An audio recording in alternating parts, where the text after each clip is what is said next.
watch the Iran-Contra hearings? Yes, I did. Yes, I did. Portions of it. I watched it for a few days. I watched a lot of it. My husband was addicted to it. I watched very little of it. But I did follow it very closely, yes. Do you think they're telling the truth? No. No, not really. Not the whole truth. I think they're under oath, so I think they're telling the truth. They couldn't remember. They all had lobotomies. Then nobody could remember anything. You talk about senility. Holy cow. They were lying about most everything. There is a lot more to the story, but whether or not we'll ever find out about it is another question.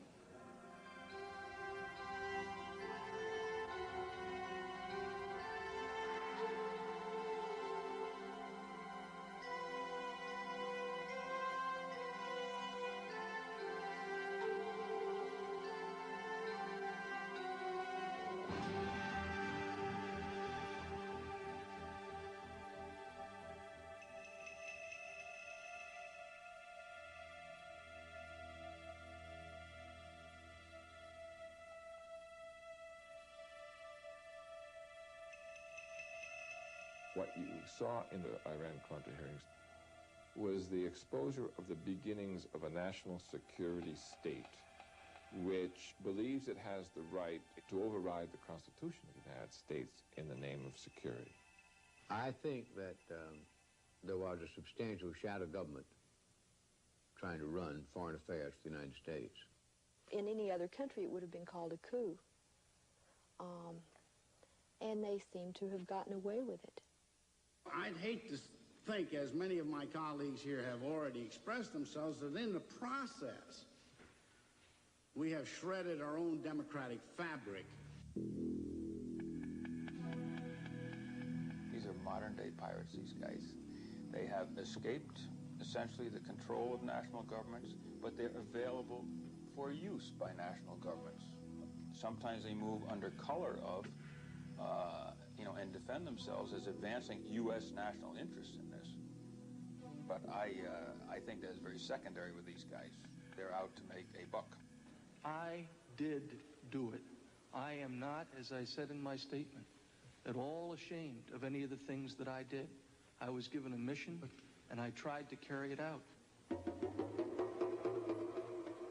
The Iran-Contra hearings, convened in May 1987 by a special joint committee of the United States Congress to investigate the sale of U.S. weapons to Iran and the illegal diversion of money to the Contras.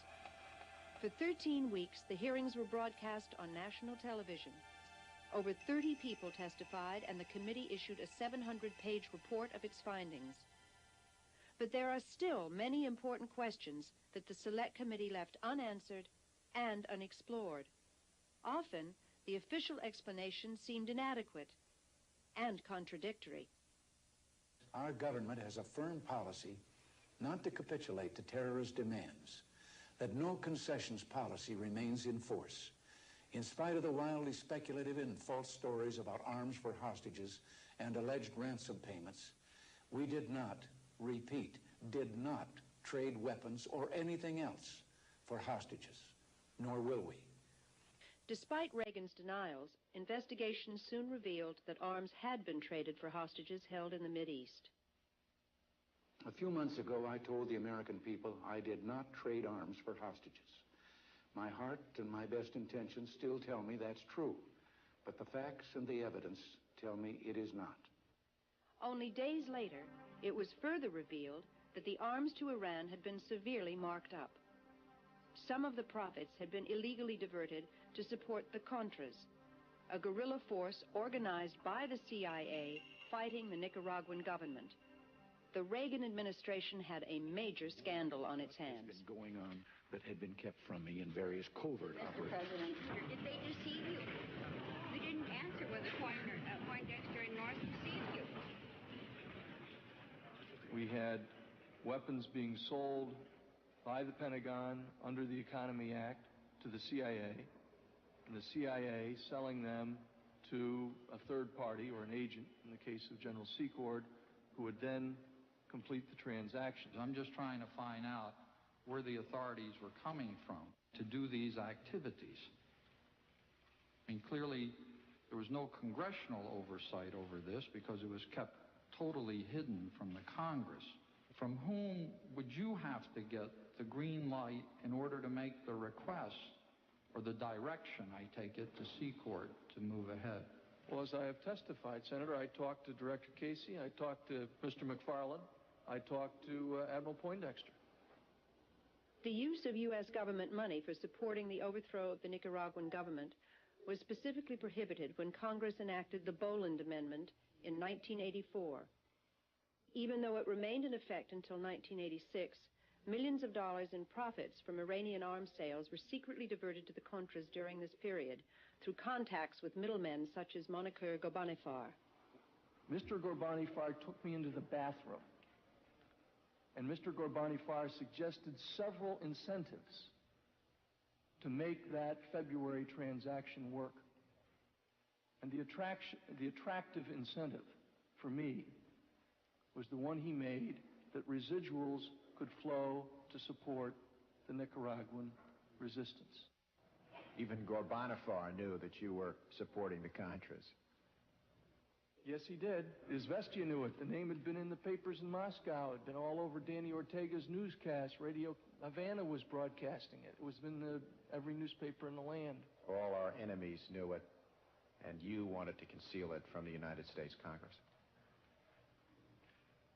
We wanted to be able to deny a covert operation.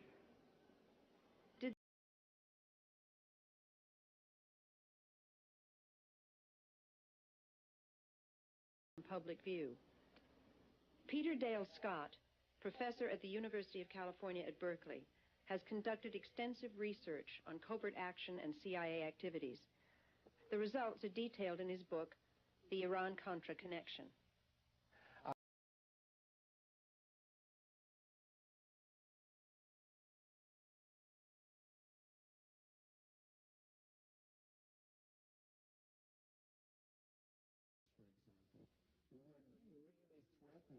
Any future conduct of covert operations on the scale that they had been handled in the past. And so they were trying very deliberately to limit the damage. This was damage control. Look only at the Iran arms sales and the alleged diversion to the Contras. The American people may very well feel that the important questions didn't get asked. So they don't have the whole picture. They have a few little transactions and nauseating detail on those few transactions, but they were cheated out of the whole bowl of wax.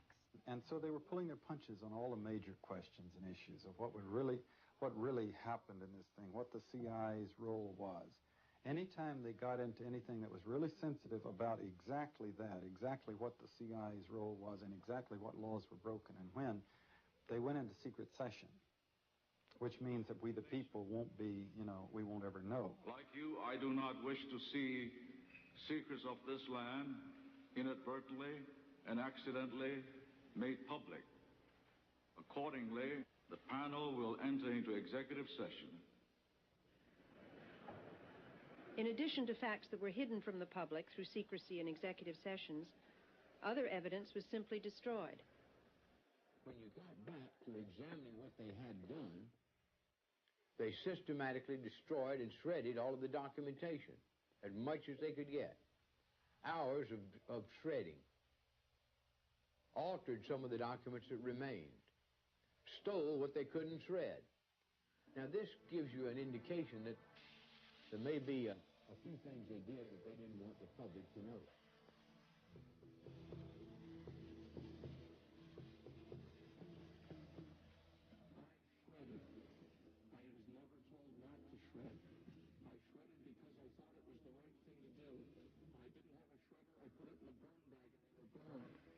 Weren't you going through your files to get rid of embarrassing documents? Embarrassing? No. Documents that would compromise the national security of the United States, documents that would put lives at risk, documents that would demonstrate a covert action in the U.S. direction and control and relationship to it, yes. Embarrassing? No.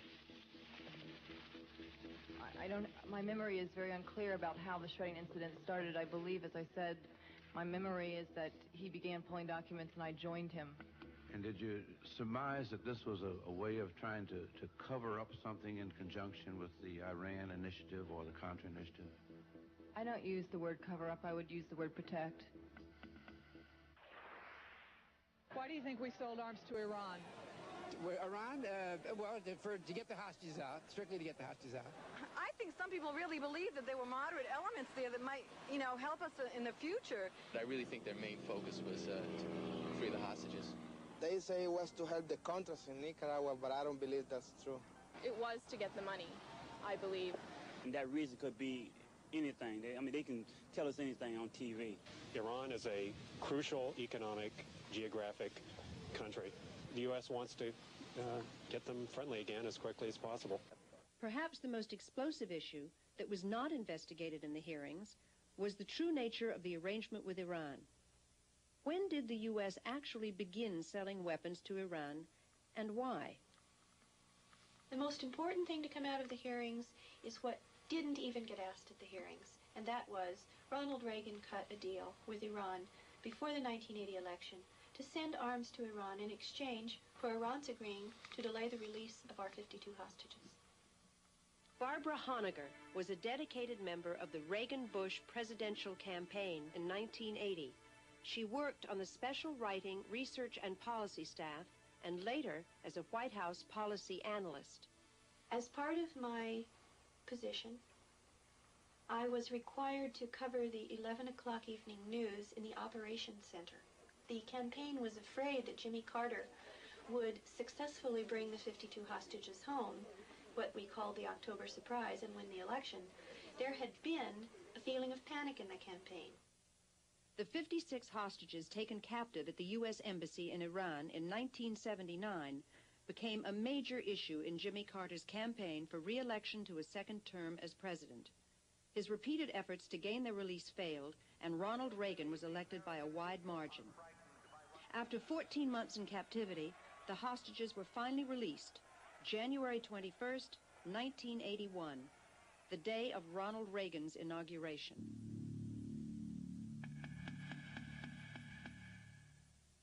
Now working as a private investigator, Barbara Honegger has researched the hostage question carefully. According to reports gathered from a number of sources, she has distilled the following information.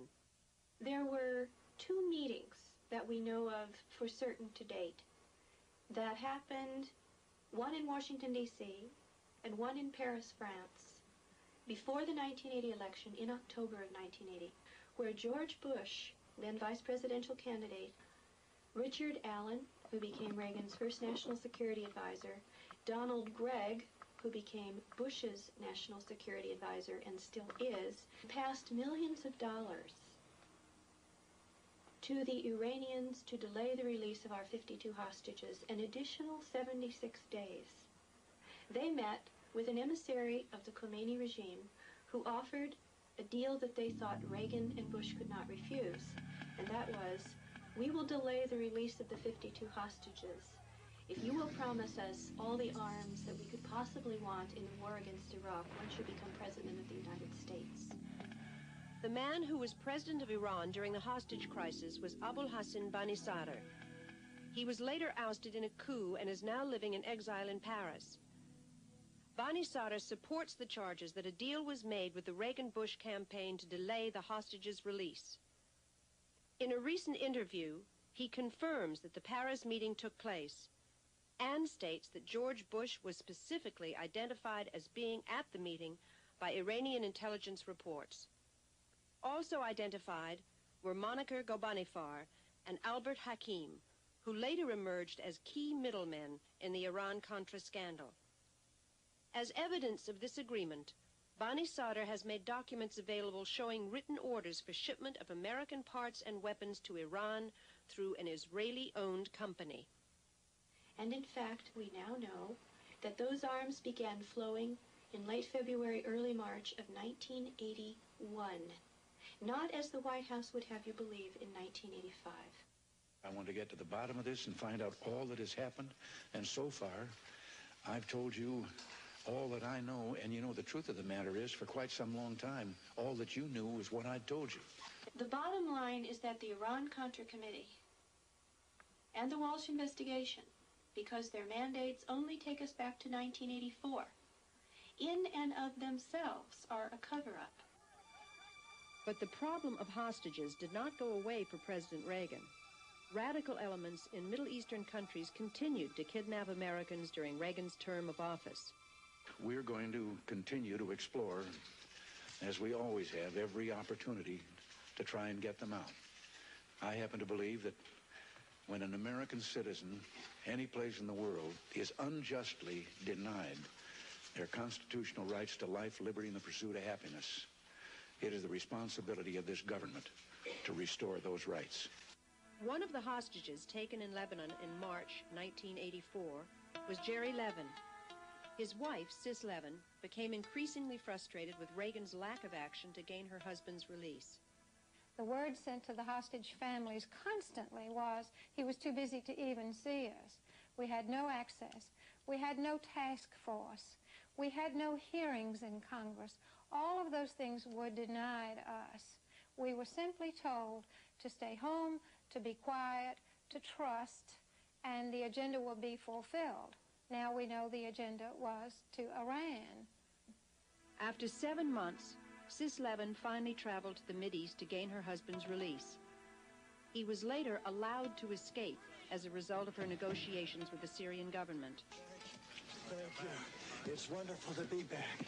Her experiences led her to doubt the Reagan administration's motives. The claim on the part of the government was that the administration was so anxious about the hostage situation that they were pressured into giving arms to the Ayatollah to bring the hostages out. Many of us think, in looking at it, that if there had not been hostages, they would have had to have been created. Because if the agenda to get arms to Iran were discovered, the only thing the American people would take as an excuse would be the very human element of a very human president weeping over hostages. The Reagan-Bush administration, right from the beginning, behind the scenes, has been an ally of the Khomeini regime, because Ronald Reagan's number one fear is a Soviet invasion of Iran. It's that simple.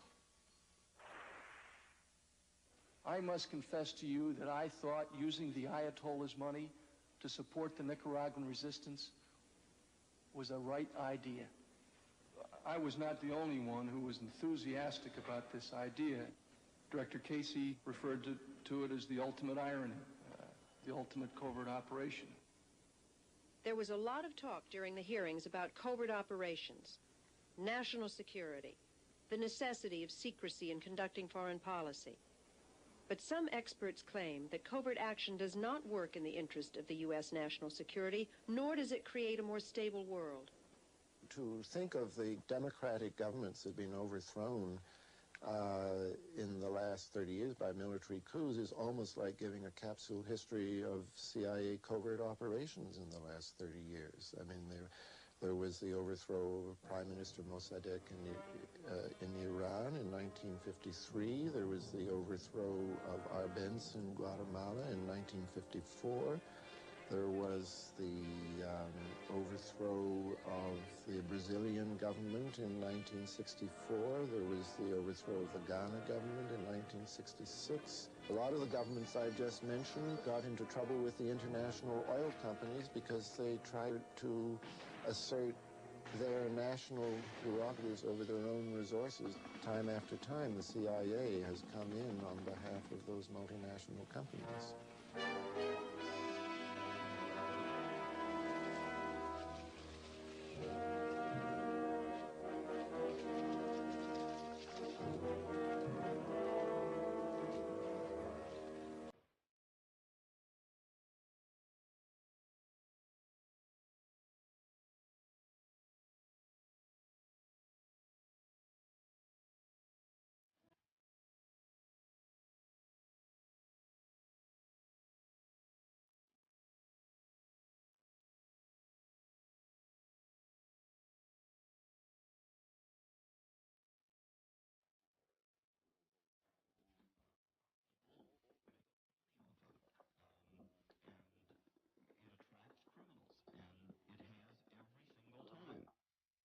are the names, the faces, behind these covert activities. Some, like Oliver North, General Secord, Albert Hakim, are practically household names. But Daniel Sheehan, chief legal counsel for the Christic Institute, a public interest law firm, believes there are other influential players involved. There exists in Operation Yellow a secret team of some 2 dozen men, former Central Intelligence Agency covert operatives, former U.S. Pentagon arms suppliers, who have joined together in a private enterprise outside of the control of the American government, either the Congress or the President, who are mounting their personal wars around the world. Whether there is actually an organized secret team or simply a loose association of individuals, it is clear that there are a number of people who have been working actively behind the scenes in these covert operations.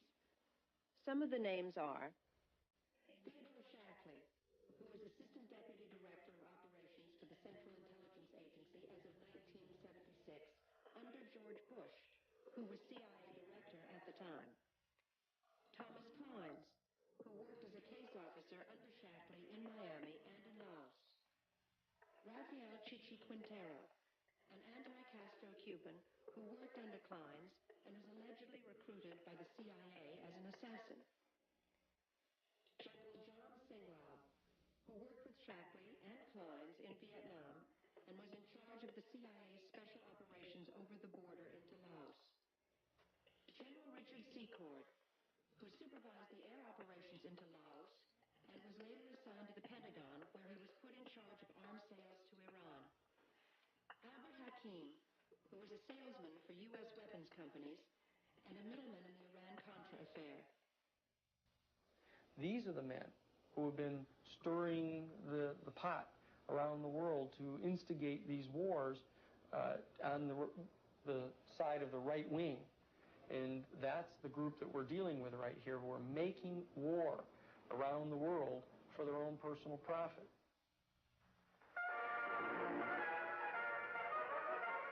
Cuban revolutionary troops such as these have invaded Castro's leftist island fortress, reportedly rallied by a mysterious coded radio message. Alert, alert. From the sea and by... It was after the failed invasion of Cuba at the Bay of Pigs in 1961 that Theodore Shackley, as CIA station chief in Miami, and his assistant Thomas Clines, began working with Rafael Quintero and other right-wing Cubans to overthrow the Castro government.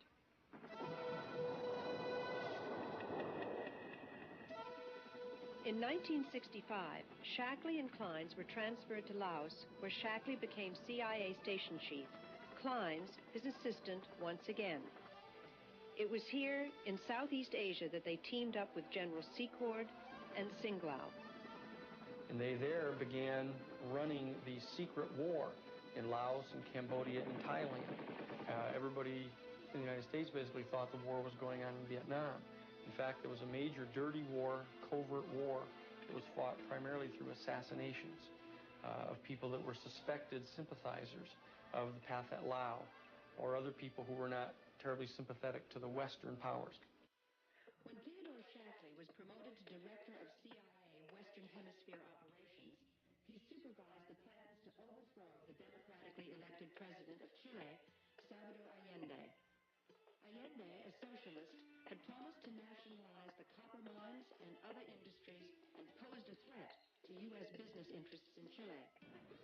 After a bloody coup, Allende was replaced by a right-wing military dictator, Augusto Pinochet, whose security forces brutally murdered and tortured thousands of political dissidents. Shackley moved on, returning to Southeast Asia. By that time, the writing was on the wall. The United States was going to be pushed out of Southeast Asia. It was clear that the Viet Cong were going to prevail under Ho Chi Minh. And so what these men began to do, they began to pilfer hundreds of tons of ammunition and military equipment out of Vietnam. They began to construct a covert war capacity that was unknown to the United States Congress, that didn't require supervision by the President, but would pursue the mission that they viewed as their ultimate mission. And that is to attempt to vanquish any people who didn't support the United States foreign policy and who were socialist or communist anywhere in the world. But then came Watergate, a president forced to resign, and the American people, disillusioned by White House corruption and lies, wanted a change. In 1976, Jimmy Carter was elected president. He and new CIA Director Stansfield Turner began to clean house, pushing out nearly 800 men from CIA covert operations. When all these covert operators were fired in the 1970s, they didn't just start opening restaurants or working in bookstores. They were people who were very skilled in covert manipulation of political process, and they essentially ganged up to find and then elect a candidate who would put them back in the covert operations business. And Reagan and Bush were only too eager to be that kind of candidate.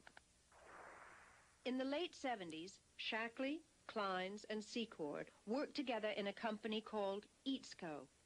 EATSCO was formed in order to ship weapons from the U.S. to Egypt. As in the Iran sales, large profits were taken from these deals.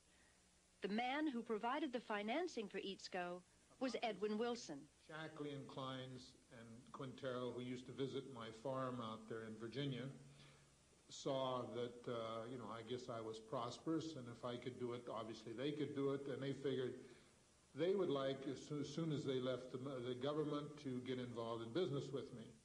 In 1983, Wilson was convicted of supplying arms to Libyan President Muammar Gaddafi.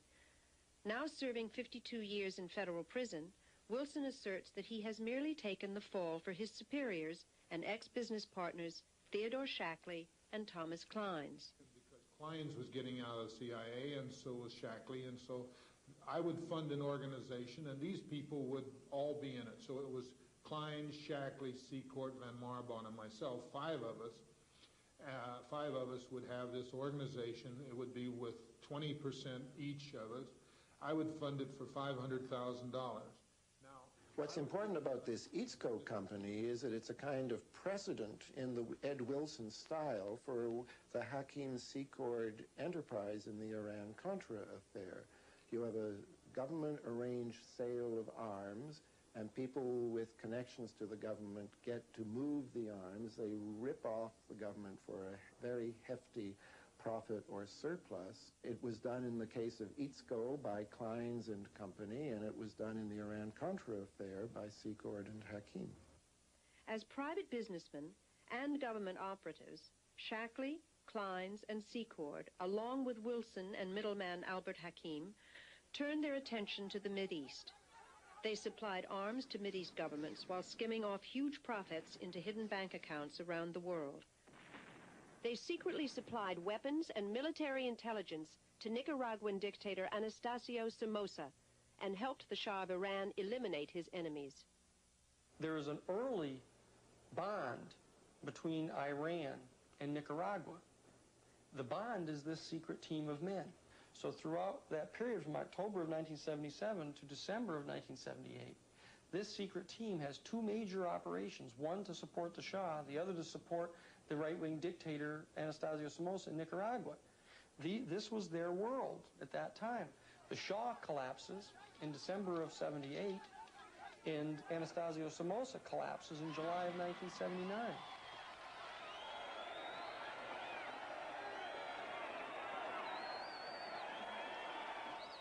After the overthrow of Somoza, many of his former National Guardsmen fled to Honduras, where they were organized and trained by the CIA as a counter-revolutionary force to fight against the new government in Nicaragua. They began to create the Contras, to try to do the identical thing that was done by the supporters of Batista against the Cuban revolutionary government back in 1959. Not an indigenous force inside Nicaragua that had any support from any of the population in Nicaragua. It was a total artifice that was created by these men.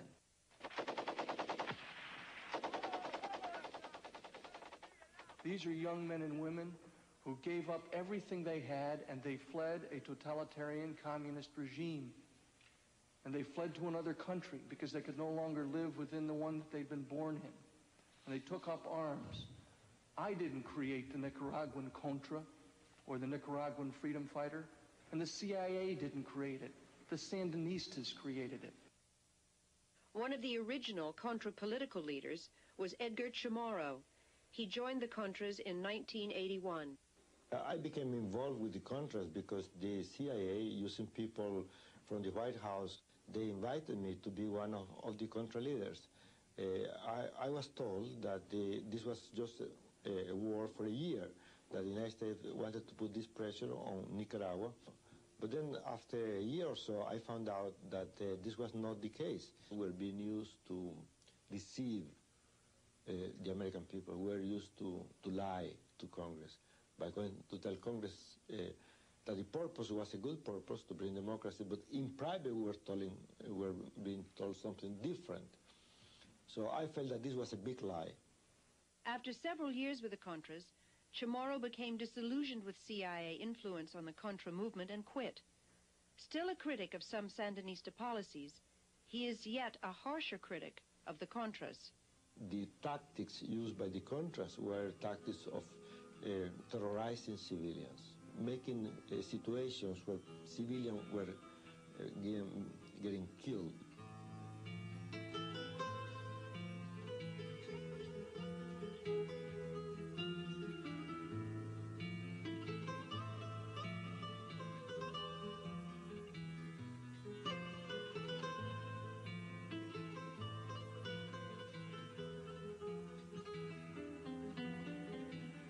In Nicaragua, under President Reagan, they are in fact giving the Contras written instructions in violence and destabilization. The target is the people. The social and economic infrastructure is what you're hitting at. It's not a bloodbath. It's like you go into a village and you kill a few people to make your point. The purpose is to disseminate terror, traumatize the people. We're not killing Sandinistas in the capital. We're not blowing up their homes and terrorizing them. We're hitting at the people throughout the interior of the country.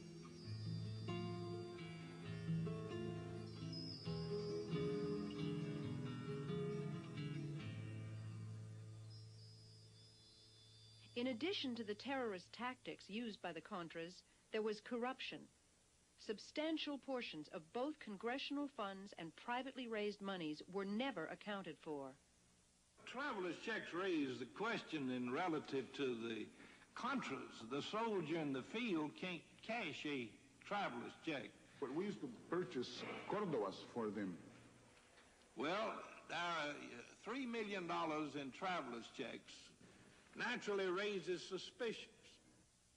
After a while, they get used to fat pays, heavy income and good salaries and per diems and many other privileges. So it was a way to be big shots again, fat cats, and they were not really interested in the Nicaraguan people. Well, we know that huge amounts of money are missing. We know that there were bribes of the millions of dollars given to the Honduran officers. We know that at a time when the United States government was paying for complete rations for the troops, that the Contra troops were living on one meal a day. There have been a lot of allegations thrown around that the Contra resupply operation was involved in cocaine trafficking. We found absolutely no evidence during my tenure at the NSC that any of the resistance leaders were themselves or their subordinates involved in drug running. Although there was enough evidence to warrant investigation into CIA drug trafficking, there was no serious interest on the part of committee members, and no first-hand witnesses were called. At one point, the hearings were disrupted by two observers who burst out in protest.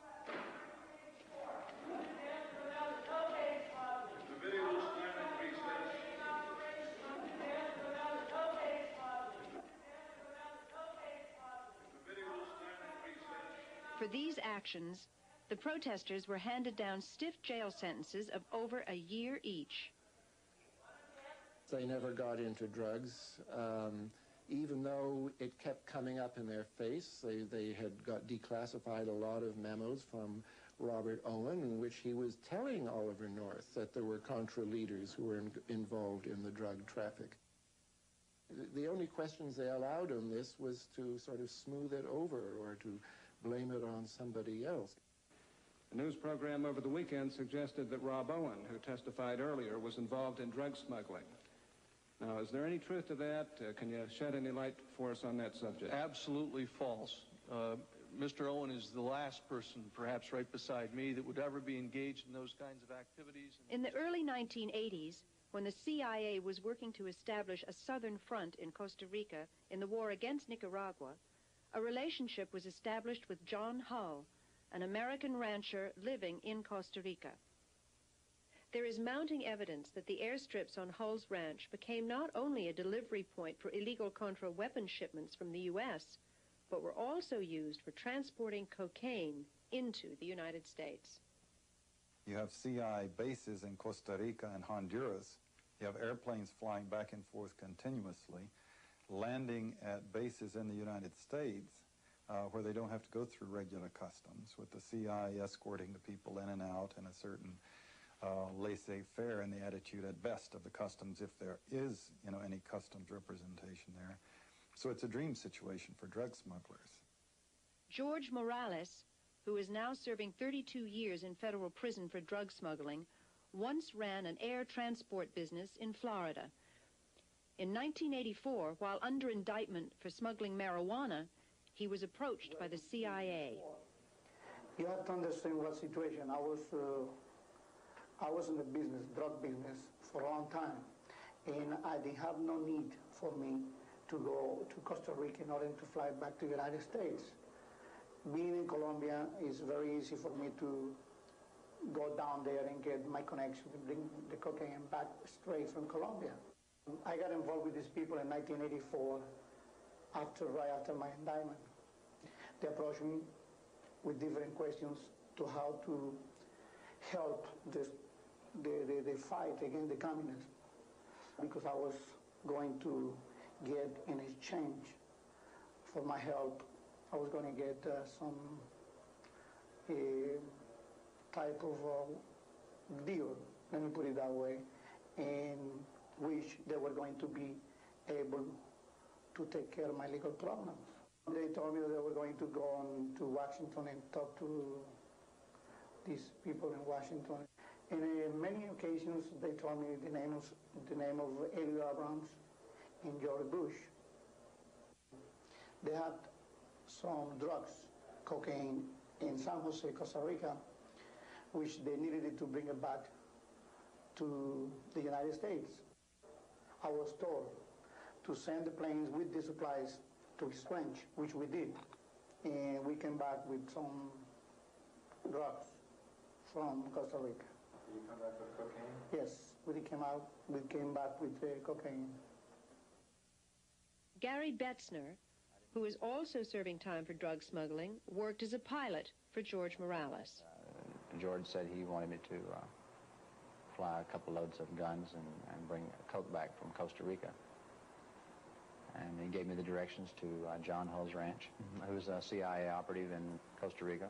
I left approximately midnight, arrived at John Hull's ranch about 7 o'clock in the morning, offloaded the guns, loaded 500 keys of cocaine on the plane. I gassed the aircraft myself, loaded it, and departed.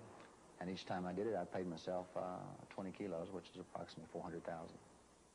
Eventually, when this was brought to the attention of the FBI and the Assistant U.S. Attorney in Miami, they went down and conducted some kind of investigation of this. Hull's name came up. Hull refused to be interviewed. Hull and his friends phoned Washington. Washington alerted Oliver North. Oliver North somehow got the Justice Department in Washington to phone down to the U.S. Attorney's office in Miami, and apparently the U.S. Attorney was told to go very slow on his investigation.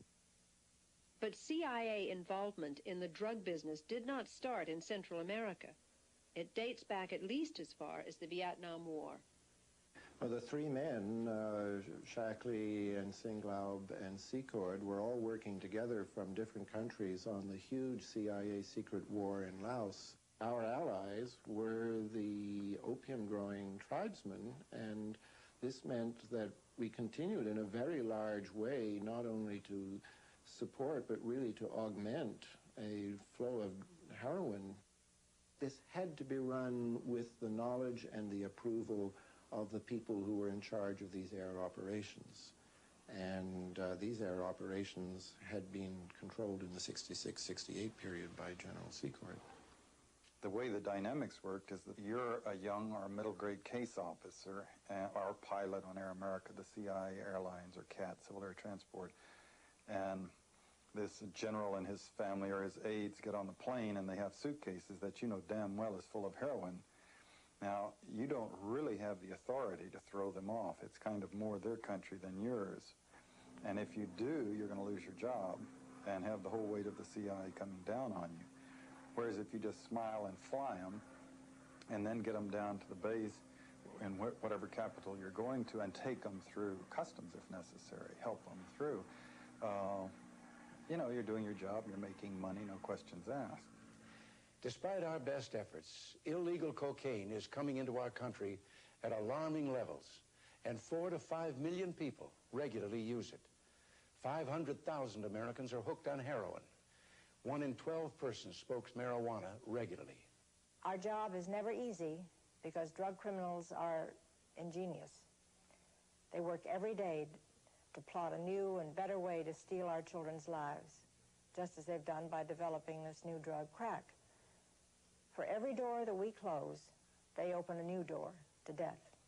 This administration is impossible to embarrass to begin with. I mean, they rely on the old rule of deny, deny, deny, despite the vast amounts of evidence that is available. And as we talked earlier, there is the tendency within the Congress and within large sections of, first of all, the establishment media, simply to reject this sort of thing. It can't be happening. If Nancy Reagan is saying just no to drugs, how can, drugs be running by the same freedom fighters that she embraces at various banquets? The weapons trade and the narcotics trade in the world are 2 of the top 5 major money-making transactions in the whole world. These 2 major commodities in the world are hundreds of billions of dollars that go on. They could pay the money of the national debt for whole countries. In fact, Jorge Ochoa and Pablo Escobar agreed to pay the entire national debt of Colombia if, in fact, Colombia would agree not to allow them to be extradited. And it would still leave both of these guys multi-billionaires. So the amount of money that we're talking about here is absolutely gargantuan. And all that the intelligence community, these guys have gone outside the governmental structures, are tapping into hundreds of millions, which they need to run their operations.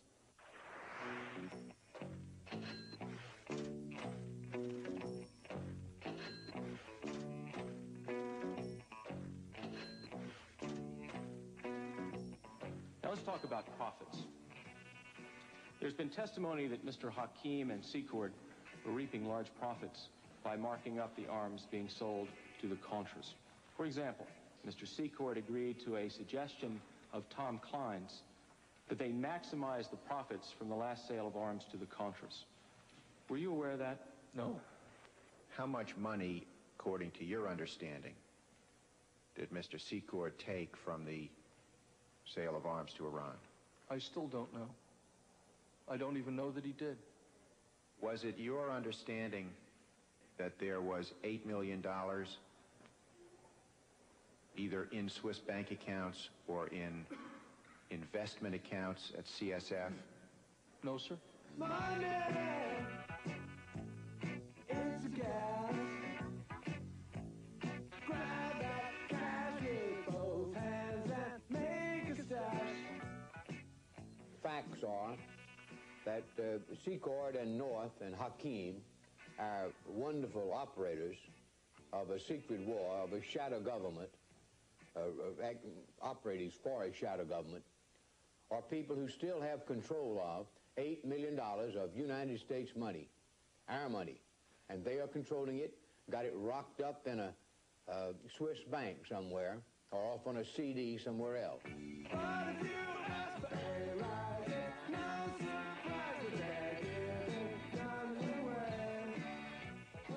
Corruption, blatant violations of U.S. law, and drug running are not the only means to a political end. There is mounting evidence that assassinations, even of Americans, are not out of the question. Mr. Owen, you were in Central America in May of 1984 when a bombing attack was undertaken on the headquarters of then former Contra leader Eden Pastora. Is that correct? Yes, sir, I was.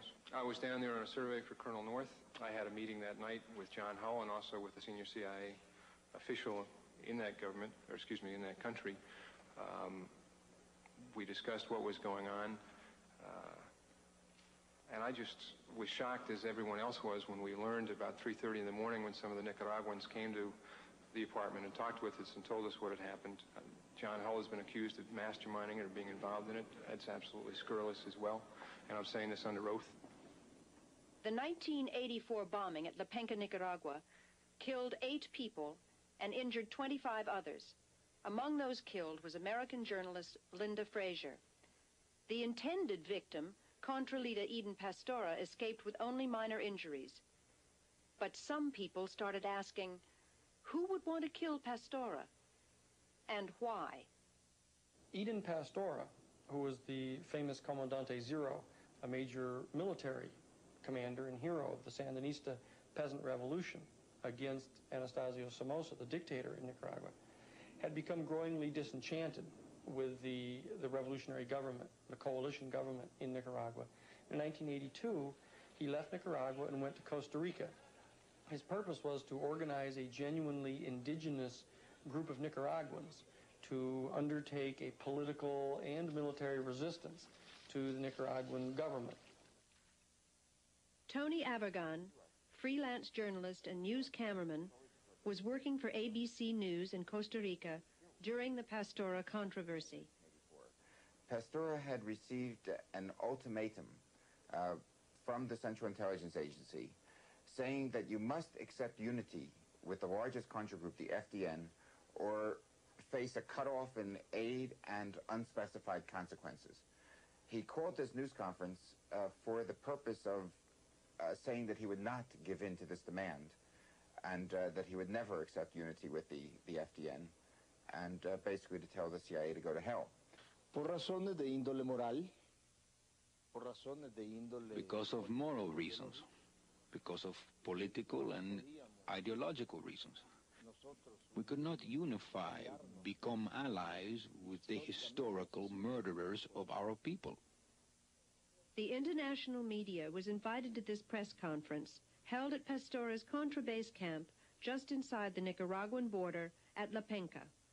Tony Abergan was one of the journalists who made the trip upriver to hear Pastora.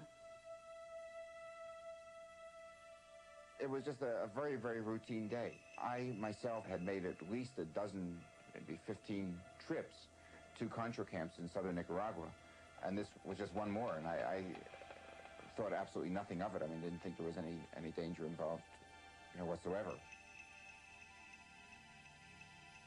So we got there at about 7 o'clock in the evening, and we went up to this cottage, and Pastora was there. So very soon he started talking with us. A girl came in and offered him some coffee. Some seconds afterwards, or maybe 1 minute afterwards, the bomb exploded. Yo, sencilla y llanamente, con los que asesinaron a mi pueblo, con los que asesinaron a mi padre, con los que... Otra cosa, cierto.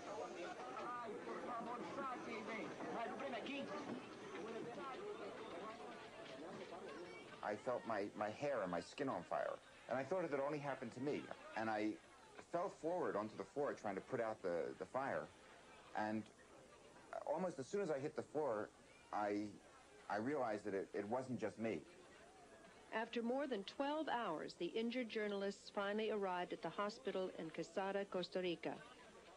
Tony Avergon's wife, Martha Honey, also a journalist, was at the hospital. I noticed as we came out of the emergency door that there was this person sitting there who I asked the nurses, who is that? And they said, oh, that's Per Anker Hansen, a Danish journalist. And he was sitting in hospital garb, but obviously, you know, only slightly, if at all, injured, and sitting there chain smoking, very calm, just kind of watching what was going on. And what we later learned was that he had left the hospital and had gone back to his hotel, checked out, and vanished, and that was the last that any of us ever saw of him. After Avergon's recovery, he and Martha Honey began an investigation of the bombing incident. They found that the bomb had been made with C4, a very powerful explosive. They also discovered that the mysterious Danish journalist named Per Anker Hansen was in fact Ahmad Galil, who is thought to be a right-wing anti-Gaddafi Libyan. The investigation revealed that Galil had also worked with the secret police in Chile. It soon became clear that Galil was not acting alone. The action is well done, it's very precise, and we didn't get to Per Anker Hansen, never, we didn't get to him. That means that he has a very good network to help him. That is the reason why I think there's an organized crime there. I don't care if it is left or right. I think there is a network behind Per Anker Hansen. We began quite early on to collect information about what we call the intellectual authors, the people, the team behind the bomber. And I think within, about 2 months, it became pretty clear to us that what we were looking at was a group of people which included some Cuban Americans from Miami, this fellow John Hull here, who works for the CIA in northern Costa Rica, some of the top leadership of the Contra organization, the FDN, including Adolfo Calero, and some other people leading up towards the White House. Son las mismas fuerzas. La contrarrevolución. They are the same forces.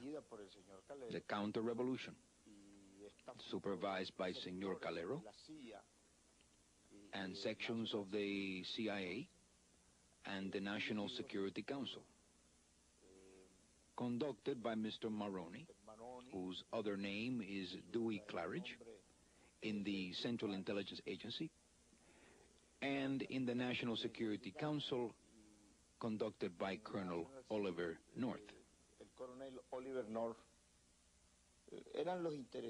They were the ones interested, or the ones in whose interest it would be, to eliminate the Southern forces or to eliminate us. The evidence now is a matter of public record that Secord and Kleins and Hakim and Rafael Chichi Quintero, at least, were directly involved in supplying the military equipment, including the C4 explosives that were going into Costa Rica to John Hull's ranch. And we have placed John Hull, by direct eyewitness accounts, physically in the company of Per Anker Hansen or Ahmad Galil prior to the bombing, in the presence of the metal suitcase that had the C4 in it. I have no idea who placed the bomb in La Pinca or why. I have no idea. I only know that this Honey and Avergon have constantly bribed people to give false information implicating the CIA, the Costa Rican officials, and so forth. If the CIA has the capacity, if they wanted to kill somebody, they wouldn't have to kill a bunch of innocent press people. That's logical. And they have no need, they had no need to kill. What would the CIA gain by Eden Pastor being dead? We're convinced from the interviews that we did that targeting the American press, the American journalists who went to La Pinca, was one of the specific objects. They wanted Americans to die. They succeeded. They killed Linda Frazier. And that this was one of the plans, because the plan was to blame this bombing on the Sandinistas and try to turn American public opinion and the American press against the Sandinistas. Following their investigation, Avergon and Honey filed a $20 million lawsuit against the group they feel is responsible for the La Pinca bombing. Representing them in this potentially explosive case is Daniel Sheehan and the Christic Institute, a public interest law firm that has successfully prosecuted cases involving Karen Silkwood, 3 Mile Island, and the Ku Klux Klan in Greensboro, North Carolina. The defendants in the Lepenka suit include Theodore Shackley, Thomas Clines, General Secord, and others with connections to the CIA and the White House. You've spoken very highly of Thomas Clines and Rafael Quintero. Yes, sir. And you indicated that you'd use the services of both in your Contra or Iran project, some of them. Well, as you're no doubt aware, you and Thomas Clines and Rafael Quintero and others have been sued in federal court in Florida for a vast array of alleged illegal and corrupt practices beginning as far back as 1960s. Did you know about that? Of course I know about it. Well, the allegations include the organization of assassination program funded by the drug kingpin in Laos and laundering of millions of dollars skimmed from sale of military weapons to the Shah of Iran, and they've got the provision of military services to Somoza and laundering Colombian drug money. This suit, which was filed in May of last year, is the most outrageous fairy tale anybody's ever read. Nobody, including the Justice Department, credits it at all. It's being dealt with. I can only fight on so many fronts at once. I regard that one as a rather minor threat, which will be tossed out of court shortly. Thank you very much. The hearing will stand in recess until 2 p.m. this afternoon. Clearly, the Reagan administration, in its policy with respect to Nicaragua, has again and again taken the position that the end justifies the means. They're perfectly happy to subvert domestic law, international law, because they have a higher goal in their own minds, and that is to fight communism. Now, if we don't support the Nicaraguan democratic resistance and ignore the communist threat that exists right now in Central America, what in your opinion you think might happen in the next 20 years in this hemisphere and maybe throughout the world? It won't take 20 years, Senator. It will take a whole lot less. The consolidation of the communist regime in Managua will result in the spread of that revolution as they themselves have advocated. You will see democracy perish in the rest of Central America. If the communists get control of Central America, which I assure you they will if we leave Nicaragua as a base for the Cubans and the Russians, then they'll be in a position to throw 50 or 80 million refugees into the United States. They can break our economy and never fire a shot. If you deeply believe that this is a communist menace that is going to march from Nicaragua up to Texas and Topeka and soon take over the United States, maybe it would justify the means. But if you look back over the history of this thing, each one of these crises has not. Look at Angola. We were told 10 years ago that if we allowed the Marxist government to take over in Angola, we'd never get another oil tanker out of the Persian Gulf, but they would disrupt the sea lanes. Well, the Marxist government did take over in Angola. We were told that if we lost Vietnam and Indochina, that the whole row of dominoes would fall. What were the results? When we lose the war, all the dominoes that were supposed to fall, instead of falling, they become, just a few years later, what the World Bank, our own institution, calls the economically strongest region in the world. Counsel, I don't believe that anyone who served in Vietnam, who saw what happened as a consequence of our efforts, when in my opinion we won all the battles and then lost the war, could ever be unaffected by that unless they were totally insensitive. I would also point out that we didn't lose the war in Vietnam. We lost the war right here in this city. Well, what North was saying there was that America's real enemies are inside this country. And that would explain why North spent so many years under Bush's auspices preparing contingency plans for rounding up large numbers of dissenters if we ever go into another war. Now, you'd have thought that the committee would have been outraged by North's sort of declaration of war with a large segment of the American people, but instead of their disagreeing with them, most of them actually agreed with him.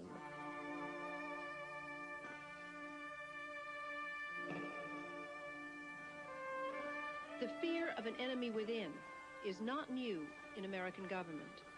In 1942, amidst the hysteria following the bombing of Pearl Harbor, over 100,000 Americans of Japanese descent were rounded up and put into mass prison camps. They were accused of no crime, given no trial, but remained incarcerated for several years. This internment of Japanese Americans is thought by many to be one of the darkest moments in American history. But could it happen again? Concomitant with this whole operation and Oliver North's involvement in it was a plan to suspend the United States Constitution, as they've referred to it, under a state of national emergency on the part of the president. Where that comes from is a specific program called Rex 84, Readiness Exercise, number 84, or for 1984. And it was undertaken under the Federal Emergency Management Agency. Now, this was a national executive branch agency that was originally set up at the very end of the Carter administration to do nothing more than to coordinate the national flood relief, hurricane relief, Red Cross stuff, things, to get the government programs all brought under one umbrella so they could coordinate them. When Reagan was elected to the presidency, he installed Louis Giuffrida as head of FEMA, the Federal Emergency Management Agency. Giuffrida was an old, cold warrior from Reagan's California days whose specialty was suppression of unrest and dissent. Giuffrida, North, and George Bush began to turn FEMA into an instrument of domestic anti-terrorism. You're dealing with a group of people in the Reagan administration who equated political dissent with treason and who cannot differentiate between emergency procedures, which I think everyone agrees are necessary, and suppressing political dissent. And with North and Poindexter and Casey, you had a group of people who saw Americans who disagree with them as the enemy. Colonel North, in your work at the NSC, were you not assigned at one time to work on plans for the continuity of government in the event of a major disaster? Mr. Chairman. I believe the question touches upon a highly sensitive and classified area, so may I request that you not touch upon that, sir? I was particularly concerned, Mr. Chairman, because I read in Miami papers and several others that there had been a plan developed by that same agency, a contingency plan in the event of emergency that would suspend the American Constitution. And I was deeply concerned about it and wondered if that was the area in which he had worked. I believe that it was, but I wanted to get his May I most confirmation. respectfully request that that matter not be touched upon at this stage. If we wish to get into this, I'm certain arrangements can be made for an executive session. And tragically, the only member who got close was Jack Brooks, and he was stopped by the chairman.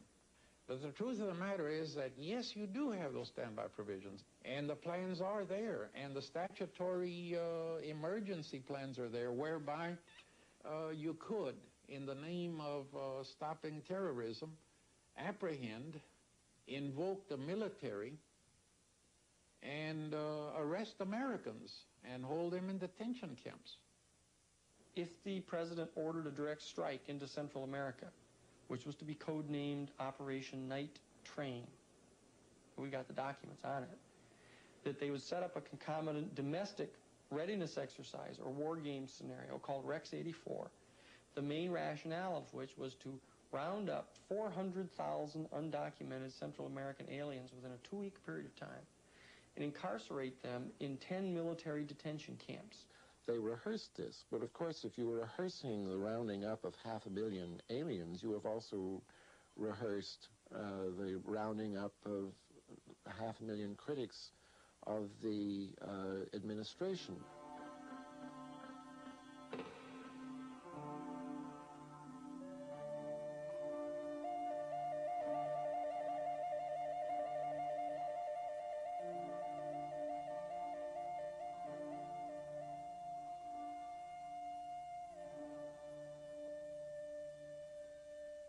It would be very, very wrong to think that these kind of illegal operations will stop just by Ollie North's disappearing, because the motives to generate these kind of agendas are still there. And the powers that were collected in his name, his office, as far as I know, they are still there. In times of passion and in times of great fear, what to the eyes of the person and the mind of a person in time of relative peace and stability seem impossible, become very real, very logical, very possible. One of the most threatening developments surrounding these revelations is the use of money raised through illegal activities to influence the American electoral process. There are growing indications that large amounts of offshore money are being funneled to conservative political action committees to mount campaigns against liberal congressmen up for re-election. They have set themselves up as an independent government outside of our country's shores, operating out of private corporations with hundreds of millions of dollars at their disposal. And they will not be told no. Not only they won't be told no by individual congressmen, because they will smash them politically. They've moved money into these PACs from offshore to help fund these campaigns against people who don't support their policies. We've come actually full circle where these people over on the Hill are intimidated, that they're afraid of having a whole campaign launched against them in their congressional district. Hey, you know, in the 70s, there was a congressman or two who really stood up to the CIA. There was Congressman Pike, who brought out a very, very critical report on what the CIA had been doing. And that man was destroyed. His report never even got to Congress. I mean, there was Senator Clark, for example, with the Clark Amendment, which stopped operations in Angola, prohibited the CIA from operating there. A lot of money came into his state in the next election. They said it was South African money. Who knows? And he was defeated. Senator Church, who led the overall critique of CIA operations, a lot of money came into his state of Idaho in the next election, and he was defeated. So congressmen can see who has the power and who has the money in these things, and every now and then one or two of them will stand up and oppose them, but they need an awful lot of encouragement from the people before they're going to take on such powerful enemies. Do you think the Iran-Contra scandal will have an effect on future government operations? No, I think it would be more the same. I don't think that it's going to have much of an effect at all. I just think that they'll be more careful next time. They will continue to carry on covert operations. I think this has been going on forever. They make laws which are for us that they don't seem to be able to, they don't apply them to themselves very often. And who is going to inhibit them? The gangsters that are running this country is going to inhibit somebody. What's happening here, my friends, is a major deception which is in process as we stand and talk tonight, a major deception in the same way that the Warren Commission was a major deception worked upon the American people, the same way that the Watergate investigation was a major deception worked upon the American people. Just like the bombing, the secret bombing of Cambodia was kept secret and was a deception worked upon the American people. How long are we going to stand for being deceived in this manner? We will have to make a decision as a country, both Congress and executive, that we will not tolerate this kind of activity and we will go after the perpetrators. These people do have faces when we talk about the shadow government or we talk about the secret team. It's not something totally amorphous. These people are identifiable and can be brought to justice. Assassination, drug smuggling. If they had pursued that line of questioning, they would have soon gotten themselves into a position where they would have had to impeach someone. They could track that right back into the White House. They could put it at least right under the nose of Ronald Reagan. This is the major constitutional crisis since the Civil War. You have a president who is unaccountable and says that it's his interpretation of what laws he'll select to obey. When you have that, you have a constitutional crisis. All of these things that have been alleged for years and have been speculated and have been charged and have been consistently denied are being confirmed. And these documents have shown an incredible array of efforts, all of which were denied to Congress repeatedly and flat-out lies by top members of the administration and by the President. It is not a CIA gone wild or a secret government operating on its own. It's a group of people doing things with the authority of and at the direction of the White House. Covert operations have never done this country any good. They may be of momentary advantage to the people who are in power at a particular moment, but in terms of the interests of this country as a whole, they have proven disastrous. There isn't a single one in 30 years that you can point to and say, well, that was one that we are now more secure, better off, and happier as a result of. Every one of them has in its own way contributed to the deterioration of security in the world that we live in. And so it's really time to stop them. Instead of operating within rules and law, we have been supplying lethal weapons to terrorist nations, trading arms for hostages, involving the U.S. government in military activities in direct contravention of the law, diverting public funds into private pockets and secret unofficial activities, selling access to the president for thousands of dollars, dispensing cash and foreign money orders out of a White House safe, accepting gifts and falsifying papers to cover it up, altering and shredding national security documents, lying to the Congress. Now, I believe that the American people understand that democracy cannot survive that kind of abuse. There was a time when ignorance made our innocence strong.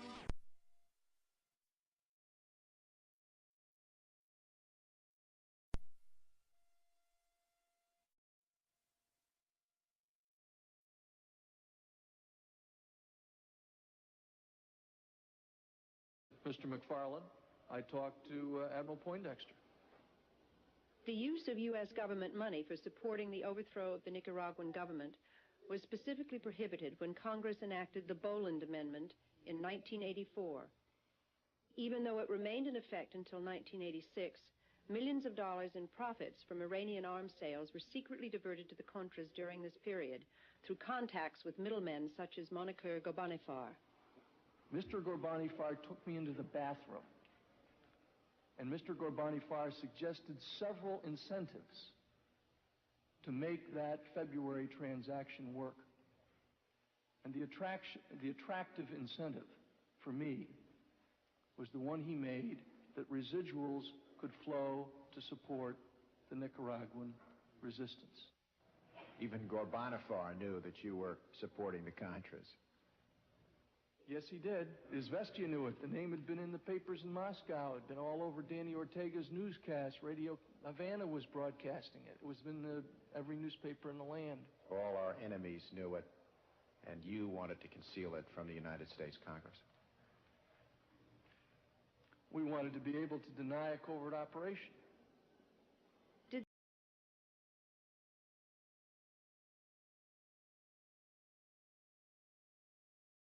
Public view. Peter Dale Scott, professor at the University of California at Berkeley, has conducted extensive research on covert action and CIA activities. The results are detailed in his book, The Iran-Contra Connection.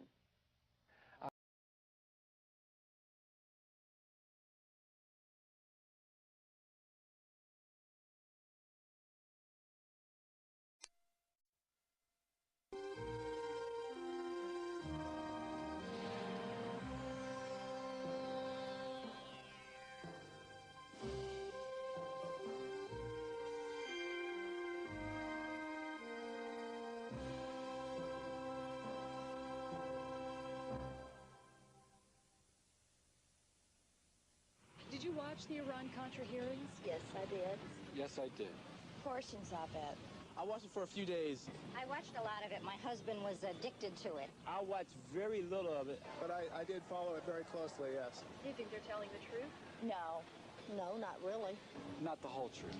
I think they're under oath, so I think they're telling the truth. They couldn't remember. They all had lobotomies. Nobody could remember anything.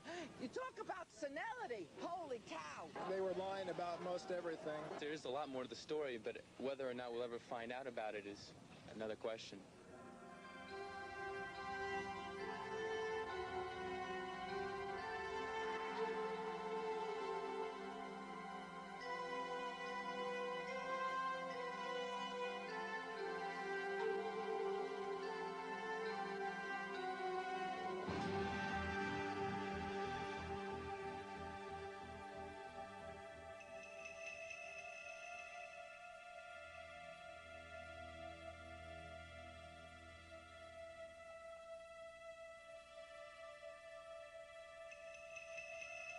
What you saw in the Iran-Contra hearings was the exposure of the beginnings of a national security state which believes it has the right to override the Constitution of the United States in the name of security.